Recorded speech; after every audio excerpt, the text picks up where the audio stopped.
Hello Kings generation family, Kings generation சபையில் இருக்கிற எல்லா நல்ல உள்ளங்களுக்கும் ஃபேமிலிஸ்க்கும் வாழ்த்துதலை சொல்கிறேன். நான் பாஸ்டர் ஜான் ஜெபராஜ் தான் பேசுகிறேன். இந்த ஆடியோ கிளிப் நான் நம்முடைய சபை மக்களுக்காக மாத்திரம்தான் போடுறேன். ஆனால் இது எப்படியும் யூடியூபுக்கு வந்துடும். எல்லா சபைகளில் உள்ள பாஸ்டர்ஸும் கேட்பாங்க. தமிழ்நாடு மட்டும் இல்லை, உலகம் ஃபுல்லாக அந்த ஆடியோ போகும்னு எனக்கு தெரியும். ஆனாலும் தெரிந்ததை நான் சொல்கிறேன். அதுக்கு முன்பதாக இதை கேட்கிற எல்லா மற்ற சபை ஆட்களுக்கு, மற்ற ஊழியர்களுக்கு, மற்ற விசுவாசிகளுக்கு, கிங்ஸ் ஜென்ரேஷன் சபை அல்லாத மற்றவர்களுக்கு சொல்கிறேன்.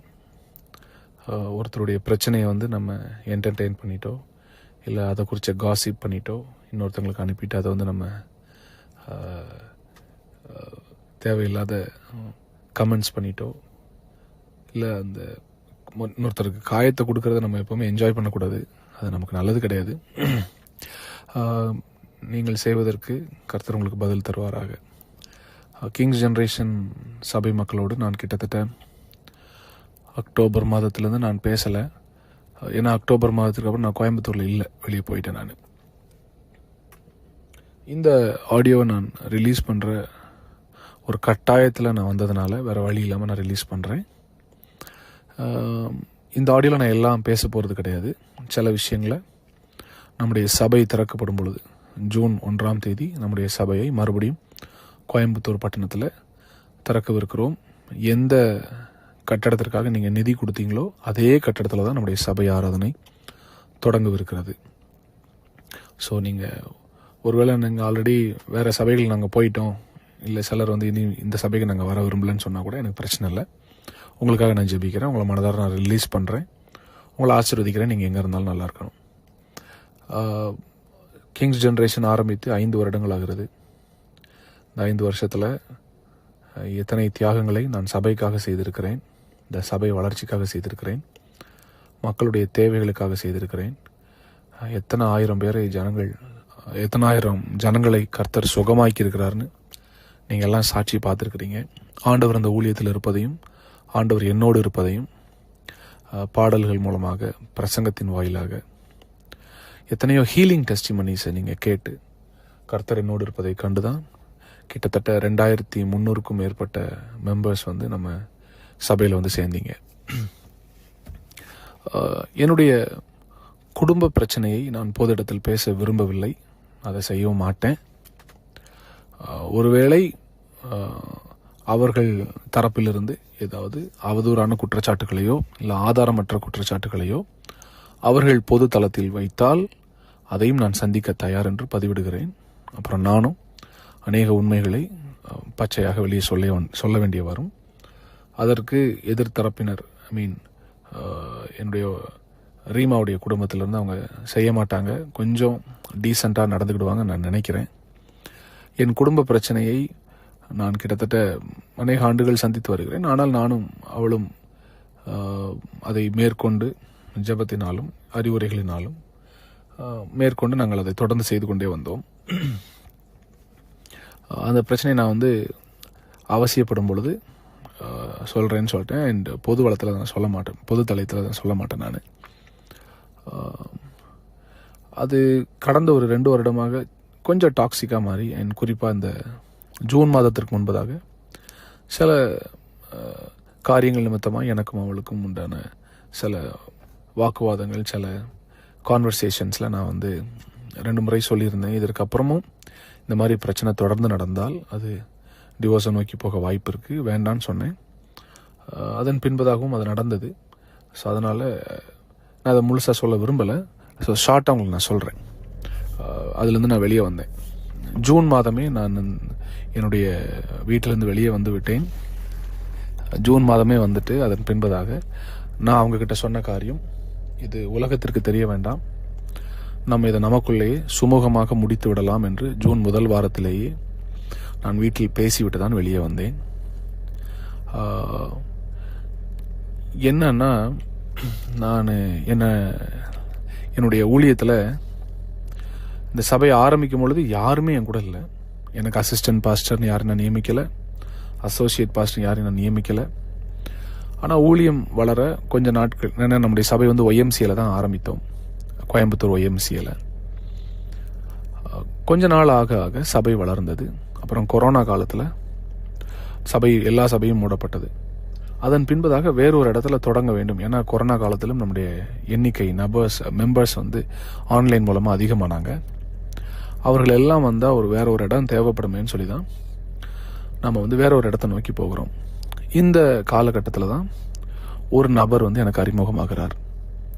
அவர் பெயரை நான் சொல்ல மாட்டேன். பெயரை சொல்வதற்கு பயம் இல்லை, பயத்தினால் அல்ல, நான் தைரியமாக சொல்வேன். சீக்கிரம் ஒரு நாள் வெளியில் அதை சொல்ல போகிறேன் நான். ஆனால் சொல்கிறதுக்கு பதிலாக ஒரு ஹிண்ட் கொடுக்குறேன், எல்லாத்துக்கும் அது யாருன்னு தெரியும். அவரை தான் என் சர்ச்சில் எனக்கு அசோசியேட் அப்படின்னு சொல்லி வச்சுருந்தேன். கிங்ஸ் ஜென்ரேஷன் சபையில் அவர் தான் ட்ரூத் டைம் எடுப்பார். அவருக்கு கிராஸ்கட் ரோடில் அவங்க அப்பாவுக்கு, அவங்க தகப்பனாருக்கு ஒரு இடம் இருக்குது, ஒரு பில்டிங். அந்த பில்டிங்கில் மொட்டை மாடி இருந்துச்சு. அந்த மொட்டை மாடியை அங்கே ஏற்கனவே ஒரு பழைய பில்டிங் சிறிய அளவில் இருந்தது, உபயோகத்தில் இல்லாமல் இருந்தது. அப்போ அவர் சொன்னார், எங்கள் மொட்டை மாடியில் வேணால் நம்ம சபை கட்டிக்கிடலாம், நம்ம அங்கே ஆரம்பிக்கலாம்னு சொன்னார். அப்போ இது விஷயமா நாங்கள் அவங்க வீட்டில் போய் பேசினோம், அவங்க தகப்பனாட்ட பேசினோம். அப்போ அவங்க சொன்னது, ஏற்கனவே இருக்கிற அந்த சின்ன உபயோகத்தில் இல்லாத, யூஸில் இல்லாத ஒரு சின்ன பில்டிங், அந்த மொட்டை மாடியில் ஒரு 2/4 தான் இருந்துச்சு அந்த பில்டிங். அது ஏற்கனவே அந்த இன்டீரியர்லாம் இடிஞ்சு போய் தான் இருந்தது. நீங்கள் அதை இடிச்சிட்டு நீங்கள் உங்களுக்கு தேவையானதை கட்டிக்கோங்க, உங்கள் காசில் கட்டிக்கோங்க. ஆனால் உங்கள் காசில் நீங்கள் எவ்வளோ கட்டுறீங்களோ அதை நான் வந்து அட்வான்ஸ் தொகையாக எடுத்துக்கொள்கிறேன்னு அந்த நபர் வாக்கு கொடுக்குறாரு. அவர் வாக்கு கொடுத்ததுனால, அவருடைய மகனும் என் கூட இருந்ததுனால, அந்த நேரத்தில் கிங்ஸ் ஜென்ரேஷன் சபையில் இணைய விரும்பின சில குடும்பங்கள் இருந்தாங்க. அந்த குடும்பங்களோடு நாங்கள் பேசி நாங்கள் ஒரு முடிவுக்கு வந்து அது எவ்வளவு தொகையாகவும் நாங்கள் கணக்கிட்டு அந்த தொகையை நாங்கள் ஆன்லைன் மெம்பர்ஸ்டே நாங்கள் கலெக்ட் பண்ணி என்னுடைய பணமும் ஒரு பெரிய தொகையை போட்டு போத் எக்ஸ்டீரியர் அண்ட் இன்டீரியர் நாங்கள் பில் பண்ணுறோம். எக்ஸ்டீரியரை பில் பண்ணுறதுக்கு மட்டுமே கிட்டத்தட்ட 10 லட்ச ரூபாய்க்கு மேலே, குறைஞ்சது ஒரு 15 லட்ச ரூபாய்க்கு பக்கத்தில் செலவாயிருச்சு. ஏன்னா ஏற்கனவே இருந்ததை இடித்து நாங்கள் தான் அதை காலி பண்ணோம். அதை இடித்து அங்கேருந்து க்ளீன் பண்ணி அதை கொண்டு போய் ஒரு இடத்துல கொட்டி அதை க்ளீன் பண்ணி மறுபடியும் அந்த இடத்துல புதிய ஏற்கனவே இருந்த செவர்லேருந்து அதிகமாக நாங்கள் கட்டி அதன் பின்பதாக அங்கே ஷீட் போட்டு எல்லாம் செய்தோம். இது போக தான் இன்டீரியர். ஸோ எக்ஸ்டீரியர் மட்டுமே கிட்டத்தட்ட நாங்கள் 15 லட்ச ரூபா செலவு பண்ணோம். அவங்க முதல்ல சொன்ன வார்த்தை, நீங்கள் எவ்வளோ செலவு பண்ணுறீங்களோ அதை நாங்கள் அட்வான்ஸ் தொகையாக எடுத்துக்கொள்கிறோம். இதை சொல்லும்போது அவர் பையன், அதாவது என்னுடைய அசோசியேட் பாஸ்டர் என் கூட இருந்தார். அவர் இருக்கும்போது நாங்கள் வந்து கட்டுறோம். அப்புறம் பத்திரம் போடுற அன்னைக்கு எவ்வளவு செலவாச்சுன்னு போய் சொல்கிறோம். ஆனால் அவங்க அப்பா வந்து வெறும் 2 லட்சம் ரூபாய்க்கு அந்த அக்ரிமெண்ட்டை போட்டு கொண்டு வராரு. இது நடக்கும்போது என்னோட பிரதர் இம்மானுவேல், திருநெல்வேலியில் ஜெகவானிசி பில்டர்ஸுடைய ஃபவுண்டர் அண்ணன் இம்மானுவேல் அண்ணன் இருக்காங்க. அப்புறம் நம்முடைய பில்டிங் கீழேயே ஒருத்தர் துணி கடை வச்சுருக்கிறாரு, பிரதர் பால் அப்படின்னு. அவர் எங்கள் கூட வந்தார். நாங்கள் அவங்க வீட்டில் போய் நாங்கள் அக்ரிமெண்ட் போடுறோம். அக்ரிமெண்ட் போடும்போது அந்த அக்ரிமெண்ட்டில் அவங்க அப்பா வெறும் 2 லட்ச ரூபான்னு எழுதிட்டு வர்றாரு, மனசாட்சியே இல்லாமல்.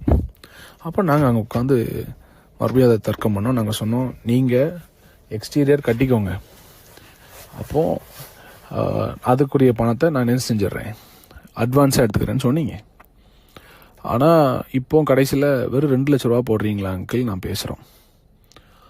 அப்போ பேசும்போது அவங்க தாயாரும் கூட நிற்காங்க, அவங்க குடும்பமும் இருக்குது, எங்கள் சார்பாக ஒரு 3 பேர் இருக்கிறோம் நாங்கள். அப்போது அந்த அக்ரிமெண்ட்டை வந்து நாங்கள் அப்புறம் பேசி எவ்வளோன்னு எக்ஸ்பிளைன் பண்ணி ஒரு 10 லட்ச ரூபாய்க்காவது போடுங்க அங்கிள். அப்புறம் 9 லட்சம், 8 லட்சம், 7 லட்சம், 6 லட்சம், 5.5 லட்சம்.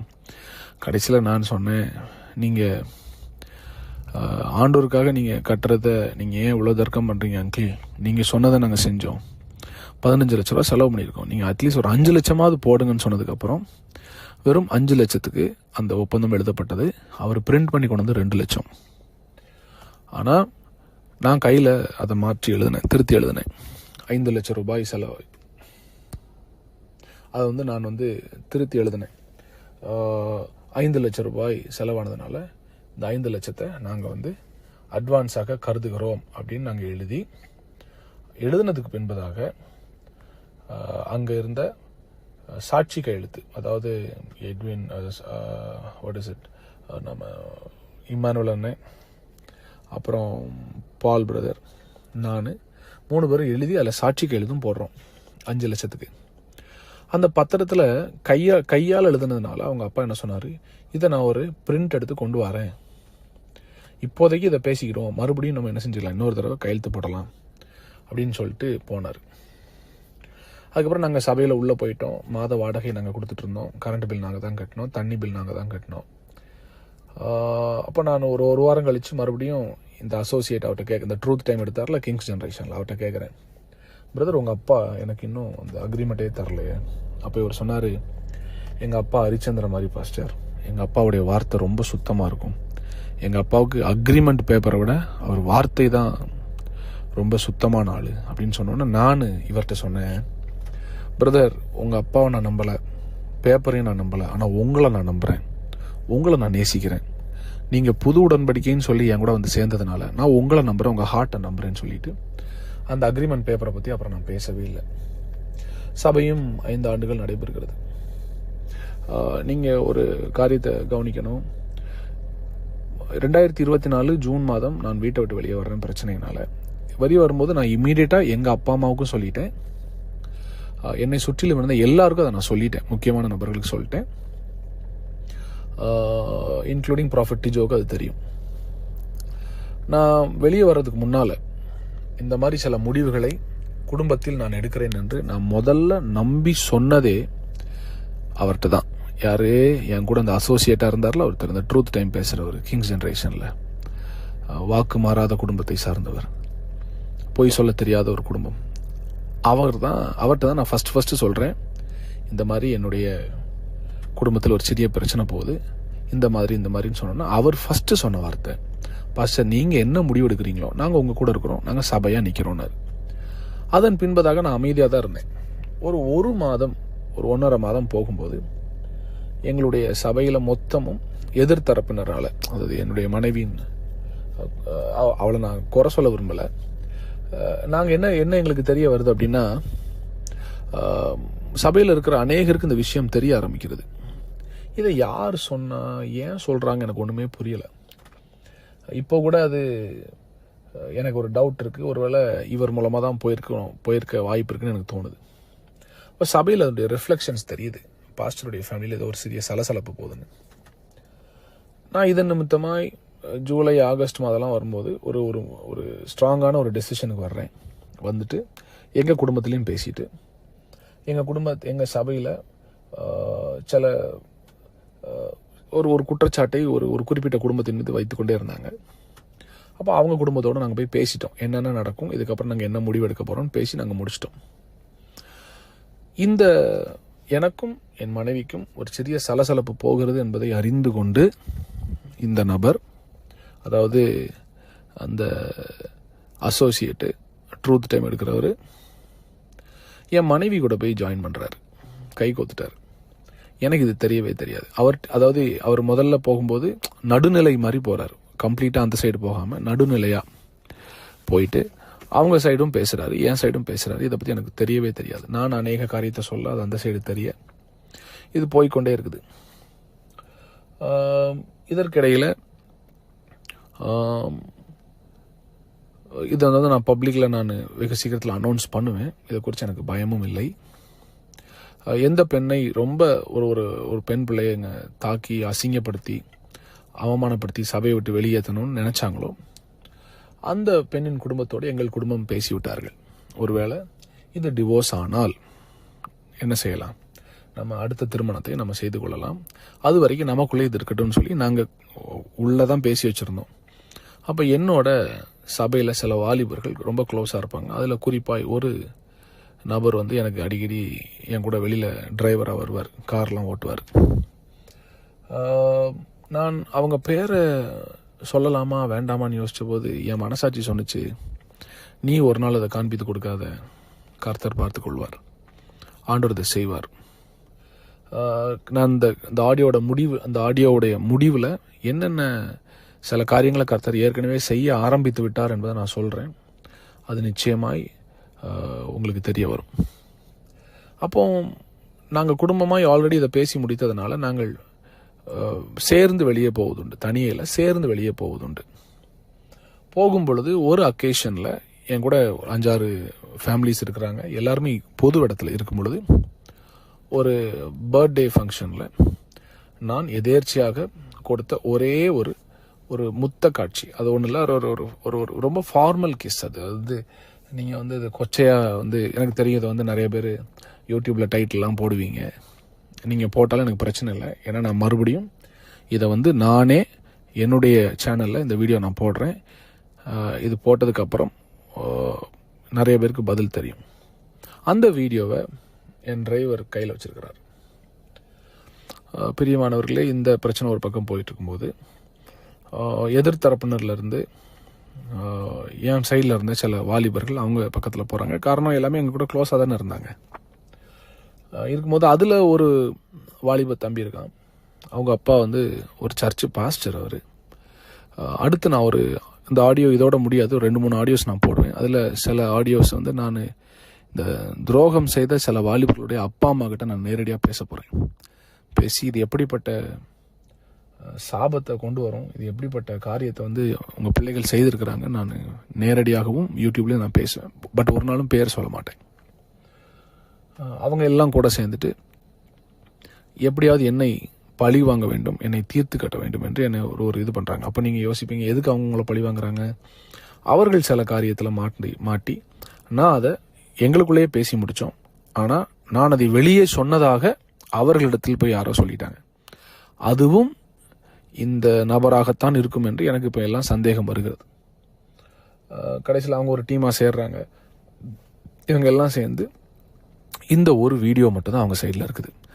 என் கூட டிரைவராக இருந்த இந்த தம்பி கொஞ்ச நாளில் நம்ம அசோசியேட் கூட போய் சேர்றாரு. ஏன் சேர்றாருன்னா இன்னொரு பிரச்சனையை அவங்க கிளப்புறாங்க. எனக்கும் வேற ஒரு பெண்ணுக்கும் தொடர்பு என்று. அதுக்கு ஒரு ஆதாரம் கிடையாது, ஒரு சாட்சி கிடையாது. அந்த பொண்ணும் அதுக்கு ஒத்துக்கல, நானும் அதுக்கு ஒத்துக்கல. ஒரு வாட்ஸ்அப் மெசேஜோ ஒரு கால்ஸோ ஒன்றும் கிடையாது.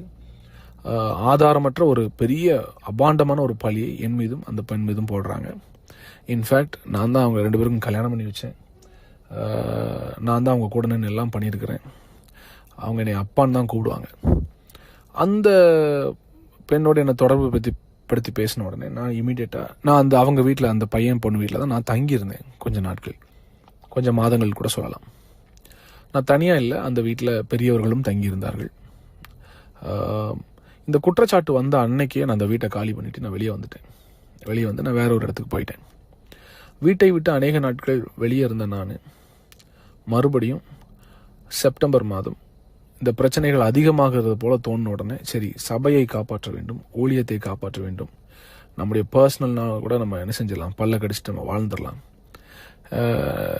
நம்ம பிள்ளைக்காக நம்ம என்ன செஞ்சலாம், அமைதியாக போயிடலான்னு சொல்லிட்டு மறுபடியும் ப்ராஃபட் டிஜோ என்னை பார்த்து பேசுகிறாரு. அந்த ஒரு காரணத்தினால நான் திருப்பி நான் வீட்டுக்கு போயிட்டேன். நான் வீட்டுக்கு போனதுக்கப்புறம் தான் தெரியுது பிரச்சனை இன்னும் முடியலை. காரணம், அதற்குள்ளாக இந்த அசோசியேட்டு இந்த பசங்களை கையில் வச்சுட்டு, எதிர்த்தரப்பினர் மற்ற ஆட்களையும் கையில் வச்சுட்டு ஏற்கனவே சபையை அபகரிக்க திட்டமிட்டதால் நான் வீட்டுக்கு திரும்பி போனதுக்கு பின்பதாகவும் அவர்கள் என்னை நிம்மதியாக வாழ விடவில்லை. ஏன்னா நான் டெஸ்ட் பண்ணுறேன் வீட்டில். எடுத்த உடனே நான் உள்ளே போயிட்டு எல்லாத்தையும் செய்யலை. எனக்கு ஐ நீடட் சம் டைம். நான் சொன்னேன், எனக்கு கொஞ்சம் டைம் வேணும், எனக்கு ஒரு மாதமாவது எனக்கு டைம் வேணும். ஏன்னா நிறைய பாதிப்புகளை இந்த 3-4 மாதங்களில் சபைக்குள்ளே நீங்கள் கொண்டு வந்துட்டீங்க. அவதூறாக பேசி அநேகருக்கு கெட்ட பேர், எனக்கும் கெட்ட பேர் கொண்டு வந்துட்டீங்க, நிறைய பேர் கெட்ட பேர் கொண்டு வந்துட்டீங்க. அப்போ என் தரப்பில் எனக்காக நின்று என்னுடைய சபை மக்களுக்கும் நிறைய கெட்ட பேர் கொண்டு வந்துட்டீங்க, அவங்களையும் அசிங்கமாக பேசிட்டீங்க. இந்த காயம் ஆறுவதற்கு எனக்கு ஒரு மாதமாவது டைம் வேணும்னு சொல்லிட்டு என் மனைவிட்ட நான் சொல்லிட்டு நான் வீட்டிலே தான் இருக்கிறேன். ஆனால் வீட்டுக்குள்ளே நான் பேசுகிற எல்லா காரியத்தையும் ஏற்கனவே இவர்கள் கூடி திட்டம் பண்ணாங்களா அந்த டீமுக்கு எல்லா அப்டேட்ஸும் போயிட்டே இருக்கு. அப்போ திடீர்னு எனக்கு ஒரு மிரட்டல் வருது, நாங்கள் உன்னைய கொலை பண்ண போகிறோம் அப்படின்னு சொல்லிட்டு. நான் சொன்னேன், கொலை பண்ணால் நீங்கள் வாங்கப்பா, இந்த மாதிரி இந்த அட்ரஸில் தான் நான் இருக்கேன், வந்துட்டு போங்கன்னு சொல்கிறேன். அதன் பின்பதாக இல்லை, என்ன பண்ணன்னு தெரியுமா, அவன் பொண்ணு மேலே கை வச்சுட்ட, அவன் ஒய்ஃப் மேலே கை வச்சுட்டேன்னு ஏதோ ஒரு அசிங்கமான ஆதாரமற்ற குற்றச்சாட்டுகளை கொண்டு வரும்போது தான் நான் அதை கொஞ்சம் தீவிரப்படுத்தி, சரி கொஞ்ச நாள் நம்ம சபை ஊழியத்திலிருந்து ரெஸ்ட் எடுத்துட்டு இந்த சபையை எனக்கு அசோசியேட்டாக இருக்கிற அதே நபர் அவர் தான் கெட்டவர்னு தெரியாமல் அவர்கிட்டே கொடுத்துட்டு கொஞ்சம் வெளியே போயிட்டு ஒரு 1 year கேப் எடுத்துட்டு ஒரு ப்ரேயர் பண்ணிவிட்டு சரி நம்ம எல்லா விஷயத்தையும் செட் பண்ணிவிட்டு திருப்பி வரலான்னு சொல்கிறேன். ஆனால் இவர்கள் சொல்கிற எந்த குற்றச்சாட்டுக்கும் ஆதாரமே கிடையாது. சொல்லப்போனால் அந்த ஒரு பையனை வந்து ஒரு பையனை வச்சு என்னை மிரட்டினார்ல அந்த அசோசியேட்டு, கொலை பண்ணிடுவேன் அப்படி பண்ணிடுவேன். அந்த பையன் பாவம், ஆக்சுவலாக அவன் பாவம். அவனுக்கு வந்து என்னை ரொம்ப நேசித்த பையன். அவனை எப்படியோ இவங்க எல்லாம் சேர்ந்து ஒரு குரூப்பாக சேர்ந்து அவனை பிரெயின் வாஷ் பண்ணி அவனை கைக்குள்ளே போட்டுட்டு இதெல்லாம் பண்ண ஆரம்பிச்சிட்டாங்க. இப்போது அக்டோபர் மாதம் 22ஆம் தேதி என்னுடைய பர்த்டேக்கு ஒரு நாளைக்கு முன்னால் இந்த குரூப், அதாவது இவங்க வந்து சாதாரண குரூப் கிடையாது, பெரிய சைக்கோ குரூப். இவங்க வந்து ஒரு மனிதனை எப்படி அவன் மனநலத்தை பாதிக்க வச்சு அவனை வந்து அணுவாக கொன்று அவனை மென்டலி அவனை மன அளவிலும் அவனை கொன்று அவன் உணர்ச்சிகளையும் கொன்று கிட்டத்தட்ட தற்கொலைக்கு நேராக அவனை வழிநடத்துகிற அளவுக்கு கெப்பாசிட்டி உள்ள ஆட்கள் இவங்க. இது சாதாரண கேங் கிடையாது. இந்த ஆடியோவை கேட்குற உலகத்தில் இருக்கிற எல்லா ஊழியர்களுக்கும் நான் சொல்கிறேன், எல்லா விசுவாசிகளுக்கும் சொல்கிறேன், தேவராஜ்யத்தில் சபையில் இப்படிப்பட்ட துரோகிகள் இனி தலையெடுக்கவே கூடாது. அதனால தான் நான் ஓப்பனாக பேச ஆரம்பிச்சிட்டேன். ஏன்னா எனக்கு தெரிஞ்ச நான் சினிமாலாம் பார்த்துருக்குறேன். சினிமாவில் கூட இவ்வளவு கேவலமான ஒரு காரியத்தை யாராலும் ஒரு சித்தரிக்க கூட, அதாவது யோசிச்சு கூட இமேஜின் கூட பண்ண பார்க்க முடியாது. அந்த அளவுக்கு கொடுமையான கூட்டமாகும் இந்த கூட்டம். அந்த கூட்டத்துக்கு தலைவன் தான் அந்த அசோசியேட். இவர்கள் என்னை மிரட்டுகிறார்கள். அப்போ மிரட்டி நாங்கள் வீடியோவை வெளிவிட போகிறோம். நான் சொன்னேன், என்ன வீடியோ? நீங்கள் வந்து ஒரு பொண்ணு கூட தப்பு பண்ண வீடியோ வெளியிட போகிறோம். நான் சொன்னேன், அப்படி நடக்கவே இல்லை, நீங்கள் விட்டுக்கோங்கன்னு சொல்கிறேன். ஆக்சுவலாக நான் வந்து வேற ஒரு பொண்ணோடு தொடர்பில் இருக்கிறேன், பெட்ரூமில் வீடியோ இருக்குங்களான்னு சொல்லி என்னை ஏமாற்றி வந்து மிரட்டுறாங்க. அப்போ நான் சொன்னேன், நீங்கள் தாராளமாக விட்டுக்கோங்க, அப்படி ஒரு விஷயம் நடக்கவே இல்லைன்னு நான் உறுதியாக சொல்கிறேன். ஏன்னா என் கூட இருந்த டிரைவரு, நம்ம ஏற்கனவே எங்கள் குடும்பமாக பேசியிருக்கோம்ல, இந்த குடும்பம், இந்த ஃபேமிலி, அந்த பொண்ணுக்கு வந்து அவங்க அந்த பர்த்டே அன்னைக்கு நம்ம முத்தம் கொடுத்ததை அந்த வீடியோ மட்டும் தான் இவன் கையில் இருக்குது. இவன் போய் அவங்க கூட சேர்ந்துட்டான்னு எனக்கு தெரியவே இல்லை. ஆனால் அவங்க வேற சில குற்றச்சாட்டுகள்லாம் சொல்லும்போது நான் சொன்னேன், தைரியமாக நீங்கள் என்ன செய்யுங்க, வீடியோவை ரிலீஸ் பண்ணுங்கள். அப்படி ஒன்று நடக்கவே இல்லை, நான் சந்திக்க தயார்னு சொல்லிட்டேன். அதுக்கப்புறம் 21ஆம் தேதி நைட்டு 11 மணிக்கு எனக்கு இந்த சம்மந்தப்பட்ட இந்த பெண்ணுடைய குடும்பத்திற்கு, எங்கள் அப்பா அம்மாவுக்கு, என் தம்பிக்கு, இந்த பொண்ணுடைய அப்பா அம்மாவுக்கு, அப்போ என்னோடு இருக்கிற எனக்கு துணைன்னு இருக்கிற சில ஊழியக்காரர்களுக்கு என்ன செய்கிறாங்கன்னா, இந்த பர்த்டே ஃபங்க்ஷனில் நான் கொடுத்த அந்த முத்தம் கொடுத்த அந்த வீடியோவை மட்டும் அனுப்புகிறாங்க. அது ரொம்ப கவர்ச்சியான ஆபாசமான வீடியோலாம் கிடையாது, ரொம்ப சாதாரணமாக ஒரு வீடியோ, முத்தம் கொடுக்குற ஒரு வீடியோ. ஆனால் அந்த டைமில் நான் இந்த நியூஸை உலகத்துக்கு சொல்லாததுனால திடீர்னு ஒருத்தன் வெளியில் வந்துட்டு இந்த மாதிரி பாஸ்டர் வந்து ஒரு பொண்ணோட இருக்கிறான்னு சொன்னால் எல்லாரும் என்னை தப்பாக நினைப்பாங்கன்னு சொல்லிட்டு தான் நான் அதுக்கு பயந்து போய் நீங்கள் அதை ரிலீஸ் பண்ணாதீங்கடான்னு சொன்னேன். அதை வச்சு என்னை மிரட்டி அதுக்கு பின்பதாக என்ன செய்கிறாங்கன்னா, 21ஆம் தேதி என் பர்த்டே அன்னைக்கு நைட் 21ஆம் தேதி இந்த வீடியோவை எல்லாருக்கும் அனுப்புகிறாங்க. இது எல்லாருக்கும் தெரியும், என் மனைவி உள்பட. 21ஆம் தேதி நைட்டு 11:45 என்னை ஃபோன் பண்ணி சொல்கிறா, நீ உயிரோடு இருக்காது, நீ செத்துரு. இந்த வார்த்தையெல்லாம் கேட்கும்போது எனக்கு ரொம்ப கஷ்டமாக இருந்தது. ஒரு பக்கம் ஊழியம் போயிட்டுருக்குது, ஒரு பக்கம் நான் பாடல் எழுதிட்டுருக்கிறேன், அது பண்ணுறேன், நிறையா சேலஞ்சஸை நான் ஃபேஸ் பண்ணிட்டு இருக்கிறேன். அப்போது இவங்களும் ஒரு பெரிய டீமாக சேர்ந்துட்டு என்னை பழி வாங்க நினைக்கும் போது நான் கிட்டத்தட்ட செத்த பணமாகத்தான் தெரிந்தேன். எனக்கு ஒரே ஆறுதல் தேவ பிரசன்னம் மட்டும்தான். நான் ஆண்டவர்கிட்ட போய் அழுவேன், ஆண்டவரே நான் இது தப்பாக செஞ்சேன், இது ரைட்டாக செஞ்சேன், என்ன இருந்தாலும் நீங்கள் என்னை பார்த்துக்கோங்க, நான் ஒரு நாளும் மனிதர்கள் என்னை பழிவாங்கவோ இதை பயன்படுத்தி என்னை அழிக்க நினைத்தால் அதுக்கு நீங்கள் ஒரு நாள் நீங்கள் சம்மதிக்க மாட்டீங்கன்னு தெரியும் ஆண்டவரே, நான் ஆண்டவர்கிட்ட சொல்கிறேன். 21ஆம் தேதி நைட்டு என் பர்த்டேயை கெடுப்பதற்காகவே கரெக்டாக இவங்க என்ன பண்ணுறாங்கன்னா ஒரு வீடியோவை ரிலீஸ் பண்ணுறாங்க. இந்த வீடியோவை முக்கியமான ஆட்களுக்கும் எனக்கும் அதை ஃபார்வர்ட் பண்ணுறாங்க. நீங்கள் நல்லா கவனிங்க. அதன் பின்பதாக 22ஆம் தேதி என் பர்த்டே நான் ஒழுங்காக கொண்டாடலை, நிம்மதியாக நான் இல்லை. ஆக்சுவலாக கொஞ்சம் கஷ்டமாக தான் இருந்துச்சு எனக்கு இப்போ கூட அதை நினச்சி அழுக வருது. பட் பரவாயில்ல. 27ஆம் தேதி சண்டே, 27ஆம் தேதி சண்டே. ஸோ என்னுடைய பர்த்டேக்கு ஒரு வாரத்துக்கு முன்பதாகவே என் சபையிலிருந்து குறிப்பாக இந்த அசோசியேட்டும் அவருடைய மனைவியும் எங்கள் சபை குரூப்பில், வாட்ஸ்அப் குரூப்பில் ஒரு மெசேஜ் போடுறாங்க. எங்களுக்கும் இந்த சபைக்கும் இனி சம்பந்தம் இல்லை அப்படின்னு ஒரு மெசேஜ் போடுறாங்க. இதை பார்த்துட்டு நான் மனவேதனைப்பட்டு அவருக்கு கூப்பிட்டோன்னே அவர் சொன்னார், இல்லை நாங்கள் ஆல்ரெடி முடிவு எடுத்துட்டோம். நான் சொன்னேன், எதற்காக நீங்கள் முடிவு எடுக்கிறீங்க? நீங்கள் இதில் வெளியே போகிறதுக்கு என்ன சம்மந்தம்? இல்லை ஜனங்கள் எங்ககிட்ட கேள்வி கேட்குறாங்க. நான் சொன்னேன், யார் கேள்வி கேட்டாலும் பாஸ்டர்ட்ட பேச சொல்லுங்கள், என்கிட்ட பேச சொல்லுங்கன்னு சொன்னேன். ஆனால் இவர் தான் தலைவன் எனக்கு தெரியாமல் நான் அவர் சொன்னதை நம்பிட்டு சொன்னேன், சரி பிரதர், ஒருவேளை நீங்கள் இந்த ஊழியத்தை விட்டு வெளியே போகிறீங்கன்னா பார்த்து போய்க்கோங்க, பட் நான் உயிரோடு இருக்கிற வரைக்கும் ஊழியம் பண்ணுவேன், நான் ஊழியத்தை செஞ்சுக்கிறேன், நான் பார்த்துக்கிறேன்னு சொல்லிட்டு விட்டுட்டேன்.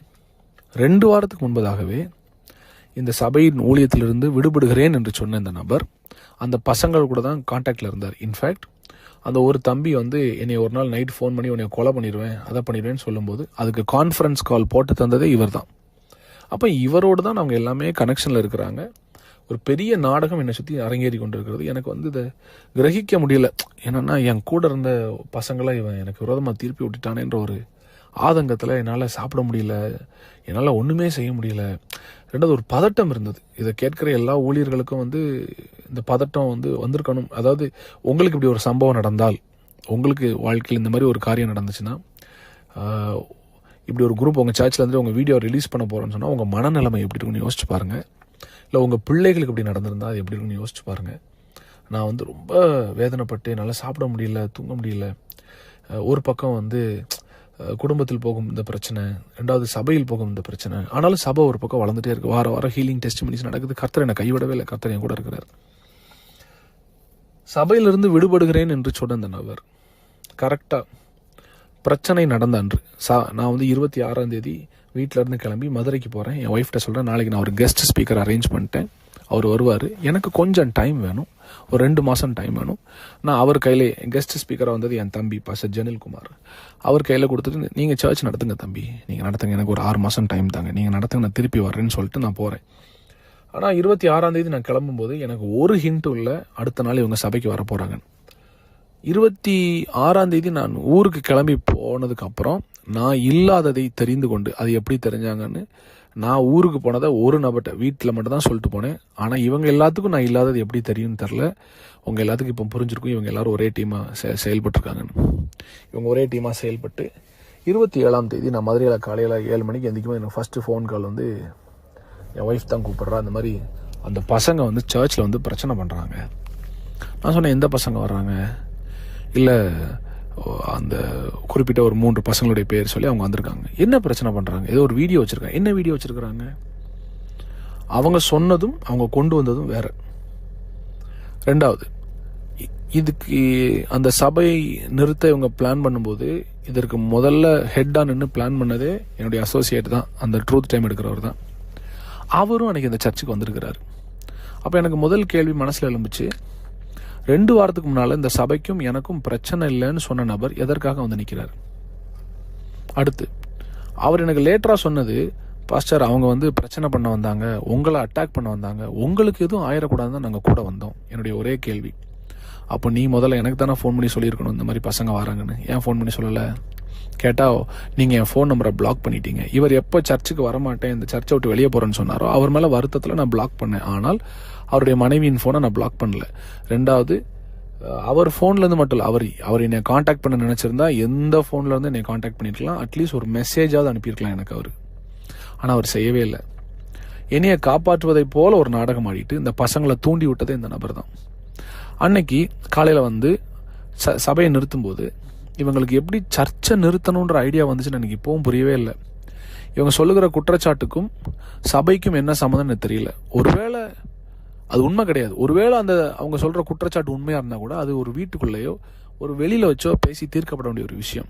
அதை கொண்டு வந்து இவ்வளவு வேகமாய் வளர்கிற ஒரு 2500 பேர் உள்ள சபையை வந்து ஞாயிற்றுக்கிழமை ஆராதனை நடக்கும்போது வந்து நிறுத்தினாங்கன்னா அப்போ எந்த அளவுக்கு இவர்களுக்கு தேவ பிரசனத்தின் மேலும் வார்த்தையின் மேலும் ஒரு நாட்டமோ ஒரு மரியாதையோ இருக்கு, எனக்கு ஒன்றுமே புரியல. அதுவும் குறிப்பாக இந்த நபர் இந்த ட்ரூத் டைம் எடுக்காரு பாருங்க, அன்பை மாத்திரம் தான் பேசுவார், கர்த்தர் நல்லவர்னு பேசுகிறார். ஒரு வேதாகம கல்லூரி கூட நடத்திட்டு இருக்காரு அவர். அது கூட நான் அவருக்கு கிராஜுவேஷன் கூட சப்போர்ட் பண்ணேன். இவருக்கு எப்படி ஒரு சபை ஆராதனையை நிறுத்துவதற்கு மனசு வந்துச்சுன்னே தெரில. எனக்கு இப்போ நினைச்சாலும் கண்ணீர் வருது எனக்கு. இவர் வந்து நின்று அந்த பசங்களை ஏவி விட்டு சபையை நிறுத்துறாரு. இவர் சொன்னார், என்னை காப்பாற்ற வந்தேன்னு. ஆனால் அன்னைக்கு அந்த பிரச்சனை நடக்கும்போது என்னுடைய இன்னொரு அசோசியேட் பாஸ்டர் டேவிட் ரமேஷ், என்னுடைய இன்னொரு அசோசியேட் பாஸ்டர் மனோகர் தாஸ், என்னுடைய இன்னொரு அசோசியேட் பாஸ்டர் சாம், இவங்க 3 பேர் அங்கே இருக்கிறாங்க. இது போக என்னுடைய விசுவாசிகள் எல்லாரும் இருக்கிறாங்க. குறிப்பாக என்னுடைய சில முக்கியமான மூப்பர்களும், பிரதர் ராஜ்குமார், இந்த மாதிரி சில முக்கியமான மூப்பர்களும் அங்கே இருக்கிறாங்க. பிரதர் விக்டர் எல்லாம் இருக்கிறாங்க. இவங்க எல்லாரும் இந்த பசங்களை நிறுத்தி, தம்பி இது சபை, நீங்கள் சொல்கிற குற்றச்சாட்டு தனிப்பட்ட குற்றச்சாட்டு, நீங்கள் அங்கே தான் அதை பேசணும், சபையை நிறுத்த யாருக்கும் உரிமை இல்லைன்னு சொல்லி இந்த பசங்களை சொல்லி மேடையிலேருந்து இறக்கி கீழே கொண்டு வந்துட்டாங்க. அந்த பசங்களும் வர்றாங்க. வந்த பசங்களை மறுபடியும் கையை பிடிச்சி முன்னால் போய் நின்று பேசுன்னு சொன்னதே இந்த அசோசியேட் தான். யார்? இந்த ட்ரூத் டைம் எடுக்கிறவர் தான். இது நானல்ல, அங்கே இருந்த எல்லா விசுவாசிகளும் சொன்னது, எல்லா பாஸ்டர்ஸும் சொன்னது. என்கிட்ட ஃபோன் பண்ணி அழுதாங்க, பாஸ்டர் நாங்கள் இந்த பசங்க தான் பிரச்சனை பண்ணுறாங்கன்னு நினைக்கிறோம், அப்புறம் தான் தெரியுது இவர் தான் பாஸ்டர் அந்த பசங்களே கூட்டிகிட்டு வந்திருக்கிறாரு, இவர் தான் அந்த பசங்களை மறுபடியும் மேடையில் ஏற சொல்கிறாரு, அந்த பசங்க கீழ்ப்படிஞ்சு சபை ஆராதனையை தொடக்கூடாதுன்னு வெளியே போகிறாங்க பாஸ்டர், ஆனால் இவர் கேட்க மாட்டேக்காரு, இவர் கையை பிடிச்சி மறுபடியும் மேடை கூட்டு போகிறாரு, இவர் கையை பிடிச்சி பேசுங்கடான்னு சொல்கிறாரு. அடுத்தது நான் சொன்னேன்ல அந்த பர்த்டே பார்ட்டியில் கிஸ் பண்ண வீடியோ, அந்த வீடியோவை ஃபோனில் எல்லாருக்கும் காண்பித்ததே இவர் தான். யார்? அசோசியேட் தான். இந்த ட்ரூத் டைம் நடத்துகிறவர் தான். அந்த அவர் ஃபோனில், வேற ஒருத்தன் ஃபோனில் இல்லை, அவர் ஃபோனில் எல்லாருக்கும் ப்ளே பண்ணி காமிச்சிருக்கிறாரு. இதுக்கு அங்கே இருக்கிற விசுவாசிகள் சாட்சி, அங்கே இருக்கிற விசுவாசிகள் சாட்சி. இவரே ஃபோனில் அந்த வீடியோ எல்லாத்தையும் காமிச்சு பாருங்க, நம்ம பாஸ்டர் என்ன பண்ணுறாரு பாருங்க. அது ஒரு பெரிய ஆபாசமான வீடியோவும் கிடையாது. அதை காண்பிச்சுட்டு இவங்க சொன்ன அடுத்த குற்றச்சாட்டு என்னன்னா, அது போதுமான ஆதாரம் அது கிடையாததுனால அதை வைத்து ஒரு பெரிய சபையை நிறுத்துவதற்கான ஒரு போதுமான அது ஆதாரமாய் தோன்றாததுனால இவங்க வேற ஒரு பல குற்றச்சாட்டுகளை சேர்ந்து வைக்கிறாங்க. அதில் அவங்க சொன்னது என்னன்னா, இது மட்டும் இல்லை, இதை போல நிறைய வீடியோஸ் நாங்கள் வச்சிருக்கிறோம், இது போல நாங்கள் நிறைய வீடியோஸ் வச்சிருக்கிறோம், அவர் நிறைய பெண்களோட தப்பு பண்ணியிருக்கிறாரு. நான் அந்த அசோசியேட்டை ஒரு காரியத்தை இந்த ஆடியோ மூலமாக சொல்கிறேன். உன்னை நம்பினதுக்கு, உன்னை என் கூட வச்சதுக்கு நீ பண்ண துரோகம் இருக்கு பாரு, உன்னை கடவுள் பார்த்துக்கிடுவார். இதற்கான பதிலை உன் தலைமுறைகள் பார்க்கும். நீங்கள் நடித்த நாடகம், என்கிட்ட நல்லவ மாதிரி நடிச்சுட்டு பசங்களை ஏவி விட்டு நீங்கள் நடித்த நாடகம் வெளியே வராதுன்னு நினச்சி தான் நீங்கள் இவ்வளவும் பண்ணீங்கன்னு தெரியும். ஆனால் கர்த்தர் யாருன்னு சொல்கிறேன், எனக்குள்ள இருக்கிற ஆவியானவர் யாருன்னு சொல்கிறேன், அவர் எல்லாத்தையும் காண்பிச்சு கொடுத்துருவார், எல்லாத்தையும் வெளிச்சத்துக்கு கொண்டு வந்துடுவார். நான் இன்னும் சில உண்மைகளை சொல்கிறேன். அந்த பசங்களை வச்சு பிரச்சனை பண்ணிட்டு சபையை நிறுத்திட்டு சபை ஆராதனை நடக்காதுன்னு எல்லாரையும் போக வச்சிருக்கிறாங்க. என் முதல் கேள்வி, எனக்கு அசோசியேட் பாஸ்டர் இருந்துட்டு இந்த சபைக்கும் எனக்கும் சம்மந்தம் இல்லைன்னு சொல்லி வெளியே போனேன், உங்களுக்கு மறுபடியும் அந்த சபையில் என்ன வேலை? அதுவும் கரெக்டாக இந்த பசங்க வர்ற அன்னைக்கு. ஒருவேளை என் பில்டிங்கு எந்த பிரச்சனையும் வந்துடக்கூடாதுன்னு காப்பாற்ற வந்தேன், இல்லை பாஸ்டர் மேலே கையை வச்சிடக்கூடாதுன்னு காப்பாற்ற வந்தேன். நான் அந்த சபையில் அன்னைக்கு ஞாயிற்றுக்கிழமை காலையில் இல்லைன்ற விஷயம் உங்களுக்கு தெரியும். அப்புறம் எப்படி இந்த பசங்க என்னை அட்டாக் பண்ணுவாங்க நீங்கள் சொன்னீங்க? ரெண்டாவது, கரெக்டாக எப்படி அவங்க வந்த டைமுக்கு நீங்களும் வந்தீங்க? சரி, அப்படியே அவங்க ஃபோன் பண்ணி சொல்லியிருந்தாலும் அந்த பில்டிங் உங்கள் அப்பா பேரில் இருக்குது, நீங்கள் தான் ஓனரு. பக்கத்தில் இருக்கிற போலீஸ் ஸ்டேஷனுக்கு ஃபோன் பண்ணி இந்த மாதிரி எங்கள் பில்டிங்க்கு 4 பேர் பிரச்சனை பண்ண வர்றாங்க சார், எங்களுக்கு பாதுகாப்பு வேணும்னு நீங்கள் கொடுத்துருக்கணுமா இல்லையா? என் கூட 5 வருஷம் இருந்தீங்களே, உங்களை எல்லா மேடையிலும் ஏற்றி உட்கார வச்சேனே, என் பிரசங்கத்துக்கு முன்னால் உங்களுக்கு 15 நிமிஷம் 20 நிமிஷம் மைக்கை கொடுத்து பேசுங்கன்னு சொன்னேன். இந்த சபையில் எனக்கு என்ன மரியாதை கொடுக்குறீங்களோ அதே மரியாதையை இவருக்கும் கொடுங்க அப்படின்னு சொல்லி உங்களை பக்கத்தில் நிறுத்தி வச்சுருந்தேனே, அதுக்கு நீங்கள் காண்பித்த நன்றி தானே அது? அதுக்கு நீங்கள் காண்பித்த நன்றி தானே அது? மான வேதனையோடு சொல்கிறேன், என் சபையை நான் திருப்பி ஆரம்பிப்பேன், என்னுடைய ஊழியம் திரும்ப வளரும், கர்த்தர் என் பக்கத்தில் இருக்கார், ஜனங்களும் என்னை புரிந்து கொள்வார்கள். நான் மறைஞ்சு ஓடி வாழ்கிற கூட்டம் கிடையாது. நான் ஆண்டோடைய பிள்ளை, அவர் என்னை நீதிமானாக மாற்றிருக்கிறார். நான் சொல்கிறேன், உங்களுக்கு அவ்வளோ செஞ்சனே, துரோகம் செய்வதற்கு முன்பதாக 1 நிமிஷம் 2 பேர் யோசிச்சு பார்த்தீங்களா? புருஷனை பொண்டாட்டி உட்காந்து இவ்வளோ நம்பினாரு, எனக்கு கொடுக்குற மதிப்பு அவங்களுக்கு கொடுங்கன்னு சொன்னார். இந்த சபை ஒருவேளை நான் அடுத்து கிளை சபைகள் வேறு தேசங்களில் ஆரம்பித்தா நான் போவேன், அப்போ இந்த சபை எவ்வளோ பெரிய சபையாக இருந்தாலும் இதை என்னுடைய அசோசியேட் கையில் கொடுத்துட்டு போவேன்னு சொன்னேன்.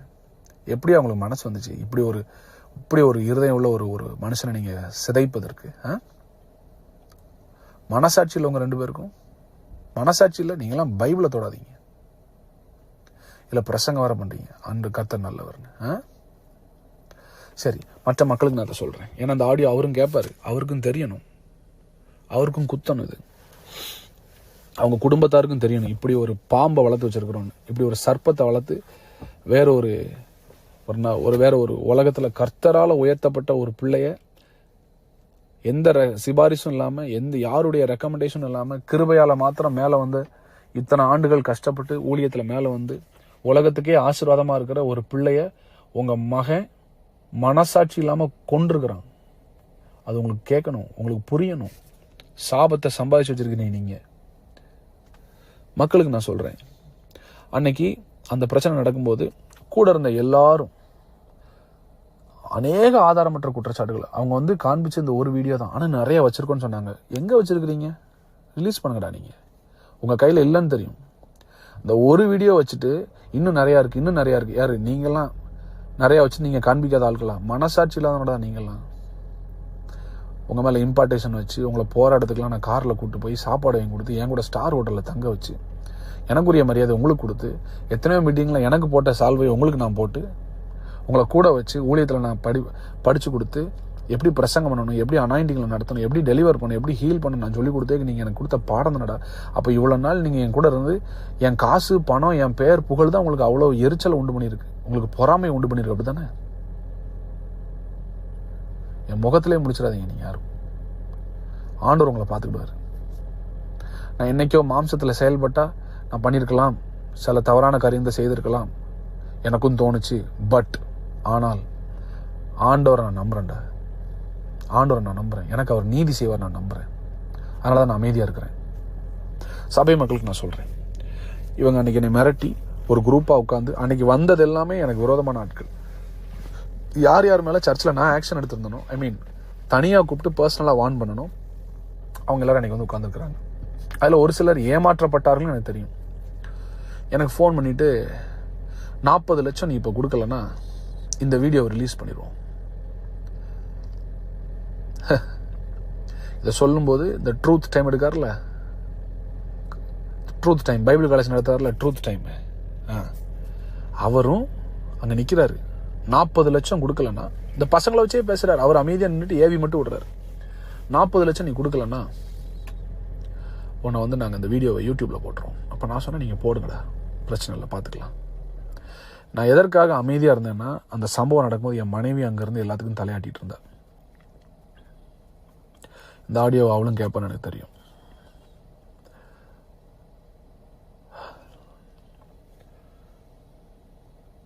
ரீமா, இவங்க எல்லாம் உனக்கு உதவி செய்யலை, வாழ்க்கையை கொண்டிருக்காங்க, உன் ஃப்யூச்சர் அழிச்சிருக்காங்க மட்டும் புரிஞ்சுக்கோ. நீ உன்னை குறிச்சோ உன் குடும்பத்தை குறிச்சோ நான் பப்ளிக்கில் ஒன்றாலும் தப்பாக பேச மாட்டேன்.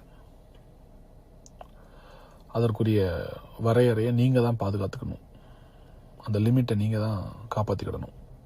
நீங்களும் ஒரு லிமிட்டை தாண்டி போனீங்கன்னா நானும் சில விஷயத்த பேச வேண்டிய வரும். அது வரக்கூடாதுன்னு நான் ஜெபிக்கிறேன்.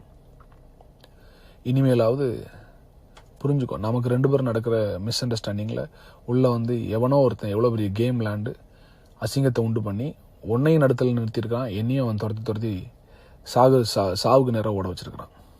கர்த்தர் என்னை காப்பாற்றிருக்கிறார். உனக்கு ஒரு விஷயம் புரியணும், இந்த பிரச்சனைலாம் நடக்கும்போது எந்த ஒரு மனுஷனாக இருந்தாலும் அவனுக்கு முதல்ல தோன்றது செத்து போயிடலான்னு. எனக்கு கிட்டத்தட்ட 4-5 முறை தற்கொலை செய்கிற எண்ணம் வந்தது.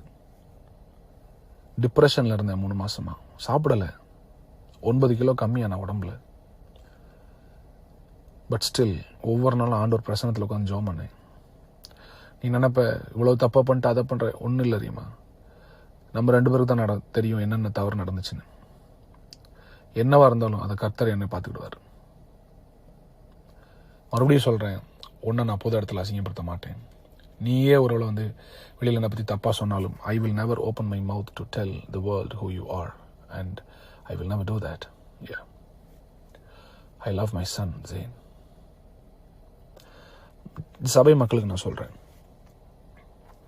அன்னைக்கு 40 லட்ச ரூபா டிமாண்ட் பண்ணுறாங்க, நான் கொடுக்க முடியாதுன்னு சொன்னேன்னா அன்னைக்கு சாயங்காலமே யூடியூப்காரங்களுக்கு ஃபோன் பண்ணி இந்த மாதிரி ஒரு பிரச்சனை போகுதுன்னு எனக்கு கொஞ்சம் கொஞ்சமாக கொடுக்குறாங்க, பெயின் கொடுக்குறாங்க. நான் சொல்கிறேன், அதாவது ஒரு மனுஷனுக்கு வந்து எவ்வளவு பெயினை தாங்கிக் கொள்வதற்கு பலன் இருக்குன்னு எனக்கு தெரியல. பட் நான் வந்து சில நாள் ஆண்டவர்கிட்ட நான் அழுது சொன்னேன், எனக்கு பலன் இல்லை ஆண்டவரே, எனக்கு பலன் இல்லை. எஸ், நான் சந்தோஷமான ஜான் ஜெபராஜ், ஆடி பாடுற ஜான் ஜெபராஜ் தேவ பிரசன்னத்தில். எஸ், உண்மை. நானும் மனுஷன் தானே, என்னால் முடியல ஆண்டவர். நான் ஒன்று ஆண்டவர்கிட்ட சொன்னேன், ஆண்டவரே ஒன்று என்ன எடுத்துக்கோங்க, இல்லை நாங்கள் வந்துடுறேன், என்னால் இங்கே முடியல ஆண்டவரே. இதற்கிடையே இவங்க எல்லாரும் சேர்ந்து என்னுடைய ஆதரவாளர்கள், என் கூட நிற்கிற சில பெரிய ஊழியர்களுக்கு இவங்க ஏற்கனவே 1-2 மாதங்களுக்கு முன்பதாகவே இவங்க தனிப்பட்ட விதத்தில் ஃபோன் பண்ணி பேசி, இவங்க எல்லாரும் சேர்ந்து ஆமான்னு சொன்ன உடனே அவங்களும் நம்பி, இவங்க யாருமே இந்த பிரச்சனை நடக்கும்போது எனக்கு ஒரு ஃபோன் கூட பண்ணல. சிலர் ஃபோன் பண்ணி சில அறிவுரைகளை சொல்ல விரும்பினாங்க. இந்த பிரச்சனையை கேட்டு என்கிட்ட பேசாமல் போனேன், என்னை விட்டு தள்ளி போனேன், இனிமேல் அவரை யூஸ் பண்ணக்கூடாதுன்னு நினச்ச எல்லா ஊழியக்காரங்களுக்கும் ஒரு காரியத்தை சொல்கிறேன். இதுவரைக்கும் நீங்கள் காண்பித்த அன்புக்கு நன்றி. நீங்கள் எடுத்த முடிவு நல்லது. நான் மரண இருளின் பள்ளத்தாக்கில் போகும்போது என் கூட நிற்காம கண்மலை உச்சியில் மாத்திரம் என் கூட நிற்க விரும்பின உங்களுக்கு நான் ஒரு காரியத்தை சொல்கிறேன். இனி உங்கள் நட்பு எனக்கு தேவையில்லை. இந்த உலகத்தில் வாழ எனக்கு தெரியும். கர்த்தர் என் கூட இருக்கிறாரு. என்னை நேசிப்பதற்காக கோடிக்கணக்கான மக்கள் ஆண்டவர் வச்சிருக்கிறாரு. எஸ், வச்சிருக்கிறாரு. ஆண்டவர் எனக்காக யுத்தம் செய்வார். கர்த்தர் எனக்காக யுத்தம் செய்வார். ஒரு மனுஷனை மிரட்டி ஊழியத்தை எடுத்து குடும்பத்தை பிரித்து விட்ட அசோசியேட் பைபிள் காலேஜ் நிறுவனருக்கு சொல்கிறேன், ஆண்டோடைய பார்வையில் நீ செஞ்சது பெரிய துரோகம். கிருபையை பேசுகிறேன்னு சொல்லிட்டு என்னைய கவர் பண்ணுறதை விட்டுட்டு என் நிர்வாணத்தை வெளியில் காமிச்ச ஒன்று உன் குடும்பத்தை கர்த்தர் பார்த்துக்குவார். வயிறு எறிஞ்சு சொல்கிறேன், கர்த்தர் பார்த்துட்டு வரணும். இதெல்லாம் நடக்கும்போது நான் எங்கள் ஊருக்கு போயிட்டேன். எங்கள் ஊரில் இருந்து நான் எல்லாத்தையும் டீல் பண்ணிகிட்டு இருக்கிறேன். நீங்கள் எல்லாம் புரிஞ்சுக்கோங்க. இந்த சபையை நானே கொடுப்பேன்னு சொல்லும்போது எனக்கு வேண்டான்னு சொல்லிட்டு போனேன் இந்த அசோசியேட் ட்ரூத் டைம் எடுக்கிறவர் கரெக்டாக அந்த சபை நிறுத்தப்பட்ட அடுத்த ஒரு வாரத்தில் சபை தொடங்குறாரு. சபை தொடங்கினவர் என்ன பண்ணார் அப்படின்னா, நம்ம சர்ச்சில் மீடியாவில் இருக்கிற எல்லா கான்டாக்டையும் கம்ப்யூட்டர்லேருந்து திருடிட்டு போய் அங்கே இருக்கிற நம்ம ஜனங்கள் ஜான் ஜெபராஜ்ன்ற பேரை பார்த்து சபைக்கு வந்த எல்லா விசுவாசிகளுக்கும் இவங்க மெசேஜ் அனுப்புகிறாங்க, நாங்கள் சர்ச்சு திறக்கிறோம் வாங்கன்னு. ஜனங்கள் வந்தார்களா? எஸ், ஆரம்பத்தில் ஒரு 70-80 பேர் வந்தாங்க. ஆனால் இப்போ நான் கேள்விப்பட்டேன் ஒரு 20-30 பேர் தான் போகிறாங்கன்னு. வந்தவங்ககிட்டலாம் இவர் என்ன சொல்லியிருக்கிறாரு, பாஸ்டர் திடுன்னு விட்டுட்டு போயிட்டாரு, வேறு வழி இல்லை, நான் சர்ச் நடத்துகிறேன், அவர் எப்போ வந்தாலும் அந்த சர்ச்சை நான் திருப்பி கொடுத்துருவேன். பிசாசுக்கு ஒரு வசனத்தில் ஒரு இது உண்டு, அவன் பொய்யனும் பொய்க்கு பிதாவுமாக இருக்கிறான். இவ்வளோத்த சொன்ன நீ ஏன்பா அன்னைக்கு இந்த வீடியோவை சபா மக்களுக்கு உன் ஃபோனில் காமிச்ச? 40 லட்ச ரூபா அவன் கேட்கும்போது பக்கத்தில் தான் நீ நின்றுட்டு இருந்த. சரி, சபையை மூடினீங்களே, சபையை மூடிட்டு சாவியை எதுக்கு நீ உன் வீட்டுக்கு எடுத்துகிட்டு போன? உங்கள் அப்பா கட்டடம், நான் வாடகை கொடுக்குறேன், நான் அட்வான்ஸ் கொடுத்துருக்கேன், நான் தான் அந்த கட்டடத்தையே கட்டியிருக்கேன் மேலே மாடியில். சாவியை எடுத்துகிட்டு போகிறதுக்கு உனக்கு யார் அதிகாரம் கொடுத்தது? பொய் சாவியை எடுத்துகிட்டு போகல, சாவி அங்கே தான் இருந்துச்சு. எஸ், பூட்டப்பட்ட ஒரு நாள் தான் சாவி அந்த பாக்ஸில் இருந்துச்சு. நீ மறுநாள் வந்து சர்ச்சை பூட்டிட்டு நீ சாவியை வீட்டுக்கு கொண்டு போனதை நம்ம சர்ச்சில் இருக்கிற ஜோஸ்ன்ற தம்பியை தான் நான் நியமிச்சிருந்தேன். அந்த தம்பி எனக்கு ஃபோன் பண்ணி சொல்லிட்டான், இந்த மாதிரி அவர் வந்து சாவி எடுத்துகிட்டு வீட்டுக்கு போயிட்டாருன்னு. வீட்டுக்கு போனது மட்டும் இல்லை, அதுக்கப்புறம் நான் அந்த சர்ச்சில் இருக்கிற மொத்த இன்டீரியர்ஸை நான் தான் பண்ணியிருக்கிறேன். நம்முடைய PA சிஸ்டம், நம்முடைய மியூசிக் சிஸ்டம், நம்முடைய லைட்ஸு, டிவி, ஏசி எல்லாம் உள்ளே இருக்குது. அதை நான் கேட்குறேன், எனக்கு வேணும்னு கேட்குறேன். சாவி இவர் கையில் இருக்குது. நான் பொருளை திருப்பி கேட்டோன்னே அவர் சொன்னது, அவர் திரும்பி வந்தால் தான் கொடுப்போம். ஏன்னா இந்த வீடியோ வச்சு இவங்க மிரட்டினதுனால, எங்கள் சபை மக்கள்கிட்ட இந்த வீடியோவை போட்டு காமிச்சதுனால எனக்கு கூச்சம், எனக்கு வெட்கம், என் ஜனங்கள் என்னை வந்து என்ன நினைப்பாங்கன்னு சொல்லிட்டு நான் வந்து நொறுக்கப்பட்டு நான் வர முடியாத சூழ்நிலை. அப்போ நான் வேற ஒரு பிரதரை வச்சு தான், நம்முடைய சபையின் மூப்பர் பிரதர் ராஜ்குமார் வச்சு தான் நான் டீல் பண்ணுறேன். பிரதர் ராஜ்குமார், நீங்கள் வந்து இது பொருளை கேளுங்க. அதுக்கு அவர் சொன்னது, அதுக்கு வந்து அசோசியேட் அவர் ட்ரூத் டைம் எடுக்கிறவர் சொல்கிறாரு, அவர் நேரில் வந்து தான் சாட்சி இது பொருளை தருவேன். அப்புறம் நாங்கள் ஒரு லெட்டர் எழுதி கொடுக்குறோம், அஃபிஷியல் லெட்டர், என்னுடைய லெட்டர் எழுதி கொடுத்து என்னுடைய பொருட்கள்லாம் ரிலீஸ் பண்ணும். அதுக்கு அவங்க அப்பாவும் அவரும் சேர்ந்துட்டு அவர் வந்தால் தான் கொடுப்போம். இவங்க என்ன நினச்சிட்டாங்க, நான் வரமாட்டேன், அந்த பொருளையும் ஆட்டையை போட்டுடலாம் அப்படின்னு. கடைசியில் அந்த பொருளுக்கு ஒரு விலை பேசுகிறாங்க என்னுடைய மூப்பர்கிட்ட. எல்லா பொருளையும் சேர்த்து நாங்கள் ஒரு 1.5 லட்ச ரூபாய்க்கு எடுத்துக்கிறோம். என் PA சிஸ்டம் மட்டுமே 15 லட்ச ரூபா. கீபோர்டு, ட்ரம்ஸு, கிட்டாரு, உள்ள இருக்க full interior, extra speakers, TV, 3 TV, AC, 3 camera, computer, 2 computer, இன்னும் நிறைய பொருட்களுக்கு எனக்கு மனசில் வரமாட்டேங்குது. இப்போ இவ்வளோ நான் உள்ளே வச்சுருக்கிறேன். கிட்டத்தட்ட 40-50 லட்ச ரூபா பொருள் உள்ளே இருக்குது. 1.5 லட்ச ரூபாய் கேட்குறாரு. அப்போ நான் சொன்னேன், எனக்கு பொருள் வேணும். ஏன்னா எங்களுக்கு நிறைய சபை இருக்குது. இல்லை ஏதாவது கஷ்டப்பட்ட ஏழை ஊழியர்களுக்கு நான் கொடுத்துட்றேன். 1.5 லட்ச ரூபாய்க்கு நான் அதை ஏமாற விரும்பலை, எனக்கு வேணும்னு சொல்கிறேன். பொருளை கேட்டதுனால இவர் கையில் தானே சாவி இருந்தது. இவர் கையில் சாவி இருக்கும்போது எப்படி அந்த டிரைவர் வந்து, எனக்கு டிரைவராக ஓடினவன் சர்ச்சில் வந்து 2 ஏசியை தூக்கிட்டு போகிறான். சர்ச்சில் இருக்க கம்ப்யூட்டரை தூக்கிட்டு போகிறாங்க. நம்ம சபையில் மீடியாவில் இருந்த ஒரு பையன், குள்ளமாக இருப்பான் ஒருத்தன், ஒரு பாட்டெலாம் ரிலீஸ் பண்ணியிருக்கிறான். அவன் யாருன்னு இல்லை, நான் ஃபியூச்சரில் சொல்ல தான் போகிறேன். நம்ம சர்ச்சு லேப்டாப்பை தூக்கிட்டு போகிறான், திருடிட்டு போயிருக்கான். அதுக்குடைய பில் நம்ம கையில் இருக்குது. வெகு சீக்கிரத்தில் அதுக்கான கேஸும் நான் கொடுப்பேன். அவனை நான் ஸ்டேஷனில் வச்சு நான் பார்ப்பேன். என் கேமராவை திருடிட்டு போயிருக்கானுங்க. அன்னைக்கு பிரச்சனை நடக்கிற அன்னைக்கு அந்த பசங்கக்கிட்ட யார் யாருக்கு என்னென்ன பொருள் வேணுமோ தூக்கிட்டு போங்கன்னு சொன்னதே இந்த அசோசியேட் தான். யார்? இந்த ட்ரூத் டைம் எடுக்கிறவர் தான். இதெல்லாம் யார் பாஸ்டர் சொன்னால், அங்கே இருந்த 20க்கும் மேற்பட்ட நம்முடைய விசுவாசிகள், என்னை நேசிக்கிறவர்கள், என்னை நேசிக்கிறவர்கள், நான் சொல்லிக் கொடுத்த கிருபையை உண்மையாய் புரிந்து கொண்டவர்கள், தேவ மனிதனை கனம் செய்கிற ஒரு 30-35 பேர் பார்த்தவங்க சொன்னாங்க, அன்னைக்கு பொருள் எடுத்துகிட்டு போக சொன்னதே இவர் தான். இது போக எனக்கு ஆதரவு தெரிவிச்சு, அப்பா என்னதான் இருந்தாலும் அவர் நம்ம ஊழியக்காரரு, இவ்வளோ பெரிய சபையை கட்டியிருக்கிறாரு, நமக்காக இவ்வளோ தியாகம் பண்ணியிருக்கிறாரு, பர்சனல் மேட்டரை நீங்கள் சர்ச்சில் கொண்டு வந்து பேசி அசிங்கப்படுத்தாதீங்க, விடுங்கன்னு சொன்னபோது அவங்ககிட்டையும் போய் வீடியோ காண்பிச்சு, இன்னும் அவரை நம்புறீங்க, வாங்க அவரை விட்டுட்டு வாங்க, நம்மெல்லாம் தனியாக சபை ஆரம்பிப்போன்னு சொன்னதே இவர் தான். சரி, பொருளை தரல. அதுக்கப்புறம் நானே ஃபோன் பண்ணேன் அவருக்கு. அவர் ஃபோன் அட்டன் பண்ணலை. எப்படி அட்டன் பண்ணுவார்? துரோகம் செஞ்சது தெரியும்ல, எப்படி மனசாட்சி குத்தும்ல. அப்போ அவர் மனைவிக்கு நான் ஃபோன் பண்ணி பேசுகிறேன். பேசும்போது நான் சில காரியத்தை கேட்கும்போது அவங்களுக்கு பதில் இல்லை. அப்புறம் அவங்க சொன்னாங்க, நீங்கள் எடுத்துக்கோங்க, பொருளை எடுத்துக்கோங்க. பொருளை எடுத்துக்கோங்கன்னு சொல்கிறதுக்கு முத நாள் நைட்டு போய் இவங்க டிவியெல்லாம் உடச்சி ஸ்பீக்கரில் தண்ணியை ஊற்றி இந்த பசங்களை வச்சு எல்லா ஸ்பீக்கர்ஸையும் நாசமாக்குறாங்க. இப்போ நான் அந்த மிக்சர்லாம் கொண்டு வந்து நான் ஒர்க் பண்ண வச்சா மிக்சர் ஒர்க் ஆக மாட்டேன். மிக்சரை உடச்சிருக்கிறாங்க, ஸ்பீக்கர்ஸ்குள்ளே தண்ணி ஊற்றிருக்கிறாங்க. டிவி 3 டிவிலுமே ஒரு ஸ்பேனர் வச்சு குத்திருக்கு, ஸ்க்ரூ டிரைவர் வச்சு குத்தி ஃபுல் ஸ்க்ரீன் உடஞ்சிருக்குது. ஒன்று பொருளை ஏன்ட்ட விட்டுட்டு போ, இல்லாட்டா உனக்கு அது தரமாட்டேன்ற ஒரு எண்ணத்தில், யாருக்கும் கிடைக்கக்கூடாது, எங்களுக்கு கிடைக்காது யாருக்கும் கிடைக்கக்கூடாதுன்ற எண்ணத்தில் அதை சிதைக்கிறாங்க. சரி, அது ஒரு பக்கம் போட்டு இதெல்லாம் நடக்கும்போது அடுத்து இந்த டீம் என்ன பண்ணுறாங்கன்னா, நம்முடைய சபை கட்டடத்துக்காக கிட்டத்தட்ட நம்ம வந்து 87 லட்சத்துக்கிட்ட நம்ம சேகரித்தோம். இந்த பண சேகரிப்பு எதுவுமே என் கையில் கிடையாது. நம்முடைய அக்கௌண்டன்ட் சிஸ்டர் அபிகைல் அந்த பிரச்சனை நடக்கிற அன்னைக்கு அந்த அந்த அந்த ஊழியக்காரி எனக்காக நின்னதை நான் மறக்கவே மாட்டேன். நல்லா கவனிங்க, இந்த பிரச்சனை பண்ணுற அன்னைக்கு நம்ம ஏற்கனவே சபைக்காக கிட்டத்தட்ட 87 லட்ச ரூபா நம்ம வச்சுருக்கிறோம். அந்த 87 லட்சத்தில் கிட்டத்தட்ட 55 சம்திங் லட்சங்களை வந்து நம்ம வந்து கட்டடத்திலும் சில பொருட்கள் வாங்குவதிலும் செலவிட்டு விட்டோம். கட்டட தொகை, கட்டட ஃபண்ட் வந்து என் கையில் வரவே இல்லை. 1 ரூபா கூட நான் ரிசீவ் பண்ணல. வந்ததெல்லாமே சர்ச் அக்கௌண்ட்டுக்கும் அக்கௌண்டன்ட் கையிலையும். அப்புறம் அடுத்து நம்ம அசோசியேட் யார், அதான் நம்ம head of the team truth time பேசுகிறார்ல, அவர் வீட்லேயும் தான் கேஷ் இருந்துச்சு. இவங்க 2 பேர்ட்டு தான் கேஷ் இருந்துச்சு.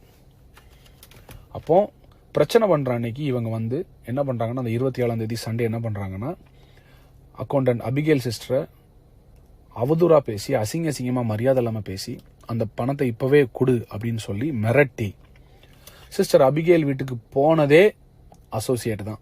இது அபிகேல் சிஸ்டரும் சொல்லுவாங்க, அவங்க கணவர் சொல்லுவாங்க, அவங்க பிள்ளைகள் சொல்லுவாங்க, அங்கே இருக்கிற CCTV கேமராவில் இது இருக்குது, எல்லாமே இருக்குது ப்ரூஃப். அவங்க வீட்டுக்கு போய் கிட்டத்தட்ட 30 லட்ச ரூபா காசு எடுத்துட்டு திருப்பி கொண்டு வந்து சர்ச்சில் வச்சு ரீமாட்ட அந்த 30 லட்ச ரூபாய் கொடுக்குற மாதிரி ஒரு வீடியோ எடுக்கிறாங்க. லெட்டர் ஒன்று எழுதி அபிகேல் சிஸ்டர் கையில் எழுதி வாங்கிட்டு ரீமா கையில் கொடுக்குற மாதிரி கொடுத்துட்டு வீடியோ எடுக்கும்போது அது ரீமா கையில் அந்த 30 லட்ச ரூபா போகுது. ஆனால் 30 லட்சமா 28.5 லட்சமான்னு தெரியல, எனக்கு 28.5 நினைக்கிறேன் நான். பட் கிட்டத்தட்ட 30 லட்சம். ரீமா கையில் அந்த தொகையை அவங்க கொடுக்குற மாதிரி கொடுத்துட்டு அதை வீடியோ எடுத்துட்டு அதுக்கப்புறம் அதை வாங்கி லாக்கரில் வைக்கிறாங்க, சர்ச் லாக்கரில் வச்சுட்டு. ரீமா அன்னைக்கு அந்த வீட்டுக்கு அந்த காசை கொண்டு போகல, மாறா அசோசியேட்டும் அவர் மனைவியும், யாரு இந்த ட்ரூத் டைம் நடத்துறாருல அவரும் அவர் மனைவியும் சேர்ந்து அந்த பணத்தை அவங்க வீட்டுக்கு ஒரு பேக்ல தூக்கிட்டு போறாங்க. இதை பார்த்ததும் நம்முடைய விசுவாசிகள் அங்கதான் நின்றுட்டு இருந்தாங்க. அவங்களும் அன்னைக்கு வந்து போலீஸ் ஸ்டேஷன்ல சாட்சி சொல்லிட்டாங்க. சரியா? ஸோ இவங்க அந்த காசை தூக்கிட்டு வீட்டுக்கு போறாங்க. என் கேள்வி, சபை ஜனங்கள் என்ன நம்பி சபை கட்டடத்துக்காக கொடுத்த அந்த தொகையை நீ எதுக்கு உன் வீட்டுக்கு கொண்டு போற? சரி, சபை கட்டடத்து காசு நீ தூக்கிட்டு போன. இது எல்லாரும் சர்ச் ஜனங்கள் கவனிக்கணும். எவ்வளோ பெரிய மனசாட்சி இல்லாத ஒரு துரோகின்றதை நீங்கள் எல்லாரும் கவனிச்சுக்கணும். ஏற்கனவே என் குடும்பத்தில் கேம் விளாண்டு சபை ஆட்கள்கிட்டையும் எனக்கு தெரியாமல் பேசி, என்னுடைய நண்பர்கள் ஊழியக்காரங்கள்ட்டையும் இந்த பிரச்சனை நடக்கிறதுக்கு முன்னால் 2 மாதம் பேசி எல்லாரும் எனக்கு விரோதமாய் திருப்பி விட்டதுக்கு பின்பதாக என்னைய தனிமையில் வச்சு என்னை அட்டாக் பண்ணுற ஒரு பெரிய நரி தான். அதாவது இது என்ன சொல்றது, இது வந்து ஒரு தந்திரமான நரி. இது என்னைய தனிமைப்படுத்தி என்னை அட்டாக் பண்ணுன்ற ஒரே எண்ணத்துல தான் இது வந்து ஒரு வேலை செய்யறாரு. கவனிங்க, வேலை செய்யும்போது அந்த பணத்தை இவங்க வீட்டுக்கு கொண்டு போயிட்டாங்க. பாக்கி பணத்தை நம்ம பில்டிங்லையும் திங்ஸ்லையும் போட்டோம். என் கையில் ₹1 நான் எடுக்கல. இதுக்கு அக்கௌண்டன்ட் சாட்சி, என் சபை ஜனங்கள் சாட்சி, எல்லாருக்குமே இது தெரியுது. நான் ₹1 கூட பில்டிங் ஃபண்ட்லேருந்து ₹1, நாட் ஈவன் ரூபி, ஒரு பென்னி கூட நான் எடுக்கல. இவனுங்க காசு எடுத்துட்டு போயிட்டு பசங்களை வச்சு இந்த சபை பில்டிங்க்கு காசு கொடுத்துருப்பாங்களே அந்த லிஸ்ட் எடுத்து எல்லாருக்கும் ஃபோன் பண்ணி, பாஸ்டர் எங்களுக்கெல்லாம் காசை திருப்பி கொடுத்துட்டாரு, நீங்க அவர்கிட்ட காசை திருப்பி வாங்குங்க, நீங்க கூப்பிட்டு கேளுங்க, உங்களுக்கு கிடைக்கலையா? நான் சொல்றேங்க, இயேசுவை ஆராதிக்காத ஒரு நான் பிலீவர் கூட அந்த விஷயத்தை செய்ய மாட்டாங்க. நான் ஒரு இஸ்லாமிய குடும்பத்தில் பிறந்தவன், எனக்கு ஹிந்து ஃப்ரெண்ட்ஸ் இருக்கிறாங்க, எத்தனையோ மற்ற மதத்தில் நண்பர்கள் இருக்காங்க. அவங்க கூட இந்த அளவுக்கு ஒரு மனுஷனை வேதனைப்படுத்துவாங்களான்னு தெரில, அவ்வளோ வேதனைப்படுத்தினாங்க. நீ எல்லா ஜனங்களும் எனக்கு ஃபோன் பண்ணி காசு கேட்க ஆரம்பிச்சாங்க. நான் சொன்னேன், என்கிட்ட காசு இல்லை, காசு அவங்க தான் தூக்கிட்டு போயிருக்காங்க, உங்கள்கிட்ட தானே கொடுத்தோம், நீங்கள் எங்களுக்கு தாங்க. இந்த அசோசியேட் அன்னைக்கு நின்று சர்ச்சில் நீங்கள் கொடுத்த டைத்தெல்லாம் திருப்பி கேளுங்க அவர்கிட்ட. அசிங்கமா இல்லை? அசிங்கமா இல்லை உனக்கு? நீங்கள் கொடுத்த டைத்தெல்லாம் திருப்பி கேளுங்க, நீங்கள் கொடுத்த ஆஃபரிங்லாம் திருப்பி கேளுங்க. அவர் உங்கள் பணத்தில் தான் வாழ்ந்துட்டு இருக்காரு. யார் பணத்தில் வாழ்றா? கர்த்தர் என்ன போஷித்தார். இங்கே யாரும் பணத்துக்கு உரிமை கொண்டாட முடியாது. ஏன்னா அவங்களுக்கு கொடுத்ததும் ஆண்டவர் தான், கொடுக்க சொன்னதும் ஆண்டவர் தான். எனக்கு மென்டல் டார்ச்சர் கொடுத்தானுங்க. ஸோ இந்த பணத்தை ஜனங்கள் எனக்கு ஃபோன் பண்ணி நீங்கள் எங்களுக்கு தரணும்னு சொல்லி எனக்கு பிரச்சனை பண்ணி, அப்புறம் நான் ஒரு சிலர்கிட்ட பெரிய அமௌண்ட் கொடுத்தவங்கள்ட்ட பேசி கொஞ்சம் எனக்கு டைம் கொடுங்க.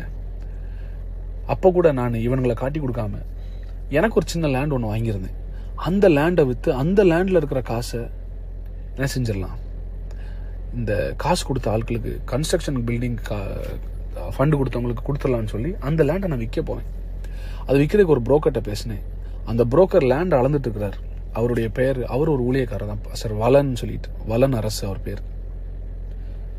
ஏன்னா எதுக்கு இதெல்லாம் சொல்றேன்னா, நான் ஏதோ பொய் சொல்றேன்னு நீங்க நினைச்சிடக்கூடாது. அவர் பேர் வலன் அரசு. அவர் வந்து நான் நினைக்கிறேன் காரமடை பக்கத்தில் ஏதோ ஊழியம் பண்ணிட்டு இருக்கிறார்.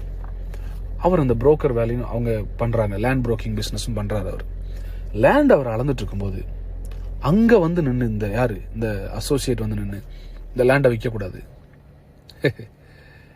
நீ are you professionally train to kill someone? ஒருத்தனை கொலை செய்வதற்காக நீ வந்து வளர்க்கப்பட்டவனா? நீ ஒருத்தனை வந்து இல்லாம ஆக்குறதுக்கு. நீங்க இந்த ஆடியோ கேட்குற எல்லாருக்கும் நான் சொல்றேன், என்னை ஒரு டாக்டர் செக்அப் பண்ணிட்டு கேட்டாரு, உங்களுக்கு எப்படி ஸ்ட்ரோக் வராமல் இருந்துச்சு? இவ்வளோ டென்ஷன், ஹைப்பர் டென்ஷன், இவ்வளோ ப்ரெஷரில் உங்களை ஃபுல்லாக யூடியூப்ல உனக்கு வீடியோ ரிலீஸ் பண்ணுறானுங்க, காசு கேட்டு மிரட்டுறானுங்க, இன்னொரு பக்கம் ஒரு பையனை வெட்டு உன்னை கொலை பண்ணுறேன்னு சொல்கிறானுங்க, சபையை நிறுத்திட்டானுங்க. உங்கள் மனைவிக்கு உங்களுக்கு இருந்த சின்ன மிஸ் அண்டர்ஸ்டாண்டிங் அவன் பயன்படுத்தி உள்ளே பூந்து பெரிய பிரச்சனையாக்கி பெர்மனெண்ட்டாக அவன் பிரித்து விட்டுருக்கிறான். இவ்வளோ அவன் பண்ணியிருக்கிறான். எப்படி சார் நீங்கள் இருந்தீங்க? என்னுடைய ப்ரெஷரை செக் பண்ணிட்டு கேட்டார், உங்களுக்கு இந்நேரம் ஸ்ட்ரோக் வந்திருக்கணுமே, ஹார்ட் அட்டாக் வந்திருக்கணுமே, நீங்கள் எப்படி இருந்தீங்க? நான் சொன்னேன், என்னை ஆண்டவர் காப்பாற்றினாரு, என் ஆண்டவர் என்னை கைவிடலை.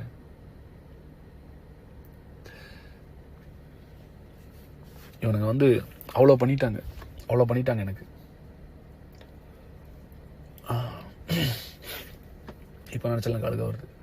இந்த கிறிஸ்மஸ் நியூ இயர்லாம் நான் வீட்டில் தனியாக படுத்துருந்தேன். நான் கிங்ஸ் ஜென்ரேஷனை யோசிச்சுட்டே இருந்தேன். நான் நம்முடைய சபை விசுவாசியில் யோசித்தேன். நம்ம சபையில் உள்ள வாலிபர்கள், சின்ன பிள்ளைகள் வார என்னை வந்து பார்க்குற ஜேஜே அங்கிள் ஜேஜே டாடான்னு கூப்பிட்ற பிள்ளைகளுடைய சத்தம்லாம் என் காதில் கேட்டுகிட்டே இருந்துச்சு. எஸ், இதன் மத்தியில் நான் என் பிள்ளை ஜேனை மிஸ் பண்ணுறேன். ஓகே, இவனுக்கு வந்து அந்த லேண்டையும் விற்க விடலை. அப்போ நான் வந்து என்ன இவனுக்கு இப்படி பண்ணுறானுங்க, ஏன் இந்த அளவுக்கு கொடுமையாக பண்ணுறானுங்க? அவனுங்க வந்து அன்னைக்கு வச்ச பெரிய டிமாண்ட் என்னன்னா, அந்த அசோசியேட் வந்து அவர் வச்ச பெரிய டிமாண்டே என்னன்னா, நான் கோயம்புத்தூருக்கு திருப்பி வரக்கூடாது, கிங்ஸ் ஜெனரேஷன் சபையை ஆரம்பிக்கக்கூடாது, இந்த பேரே இருக்கு, கிங்ஸ் ஜெனரேஷன்ற பேரே இருக்கக்கூடாது, தமிழ்நாட்டில் நான் எங்கேயுமே இல்லை, உலகத்தில் எந்த மேடையிலையும் நான் ஊழியம் பண்ண ஏறக்கூடாது அப்படின்னு அவர் சொல்லுவார். இப்போ அவரை பற்றி நான் ஒரு கேள்வி கேட்குறேன். என்னை அழைச்சது ஆண்டவர், நீ யார்ரா என்னை நிறுத்துறதுக்கு? ஒன்ன மாதிரி துரோகிகளையே அவர் இன்னும் ஜோர் போட்டு காப்பாற்றிட்டு இருக்காரு. இனி மாதிரி நல்லவனை அப்புறம் அவர் கைவிடுவார்.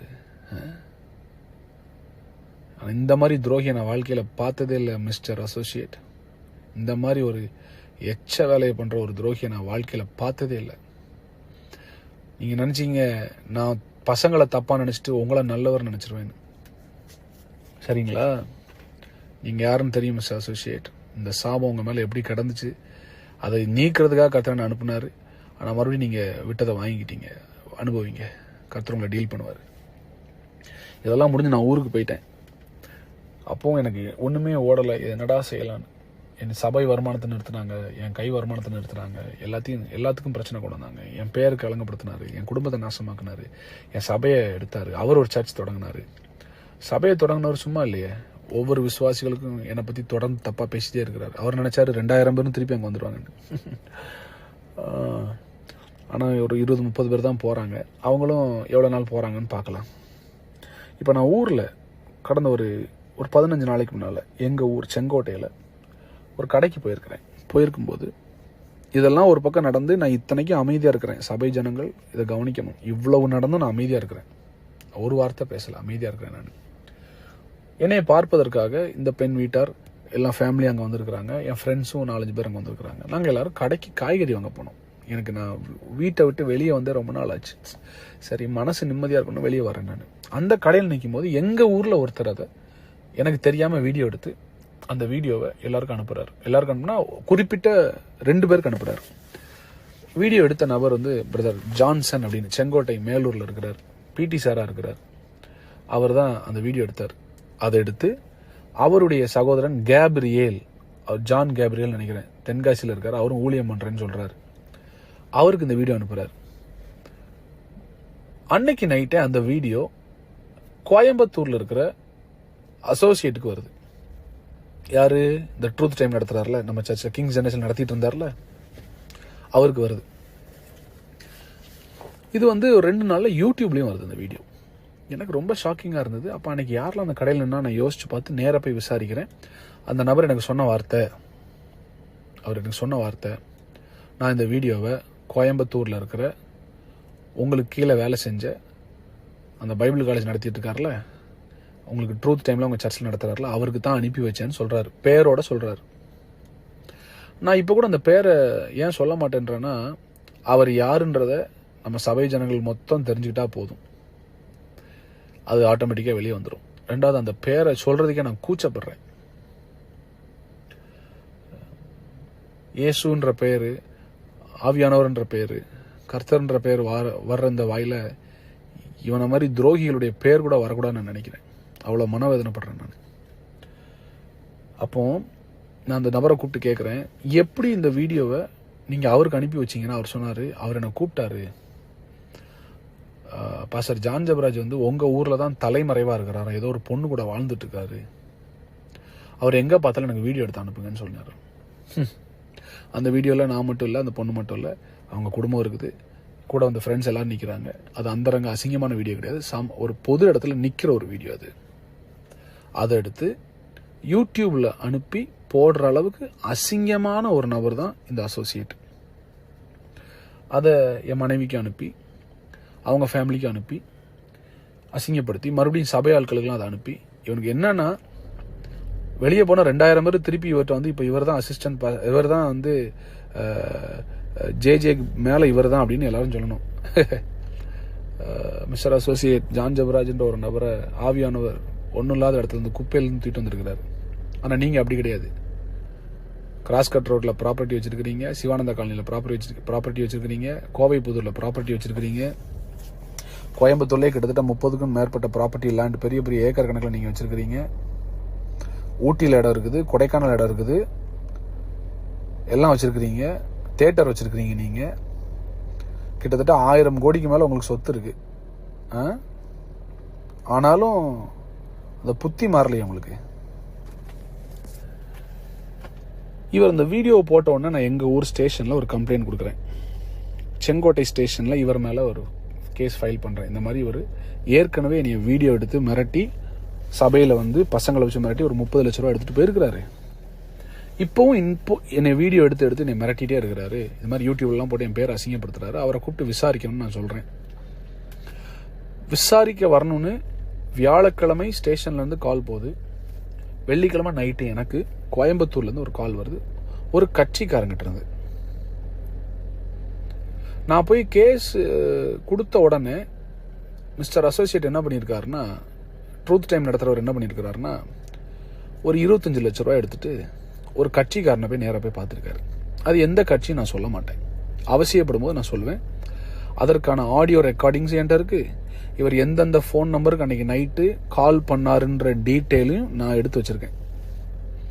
அடுத்து இந்த மாதிரி அவருடைய வீடியோ, ஜான் ஜெபராஜுடைய வீடியோ என்கிட்ட இருக்குது, நீங்கள் இதை மீடியாவில் ரிலீஸ் பண்ணுங்கன்னு சொல்லி கிறிஸ்தவத்துக்கு எதிரான ஒரு கட்சிக்காரர் இடத்துல போய் உட்கார்ந்து காலில் பணத்தை வச்சுட்டு உட்கார்ந்தவர் தான் இந்த மிஸ்டர் அசோசியேட்.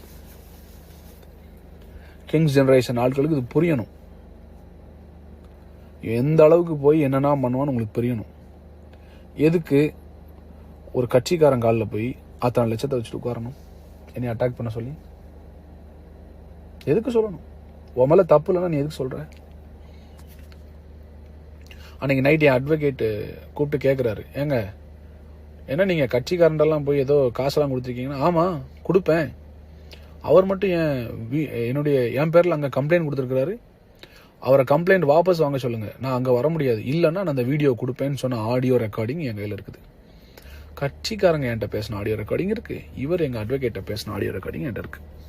நேரம் வரும்போது நான் அதை போட்டு காமிப்பேன், அவசியப்பட்டால் போட்டு காமிப்பேன்.